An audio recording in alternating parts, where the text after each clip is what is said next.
Mga masamang epekto ng paninigarilyo. Totoo ang babala na nakasulat sa mga pakete ng sigarilyo, na cigarette smoking is dangerous to your health. Ang paninigarilyo ay nakakasama sa iyong kalusugan sa anumang paraan.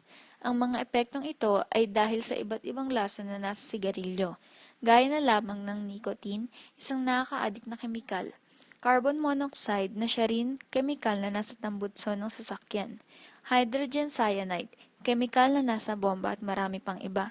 Sumatotal, may 400 na iba't ibang uri ng lason sa karaniwang sigarilyo. Bawat oras, 10 Pinoy ang pinapatay ng paninigarilyo. Isa-isahin natin ang mga masamang epekto ng paninigarilyo. Ang pinakasikat sa kanila ay ang lung cancer. Mahigit 80% sa lahat ng lung cancer ay may tulad sa paninigarilyo.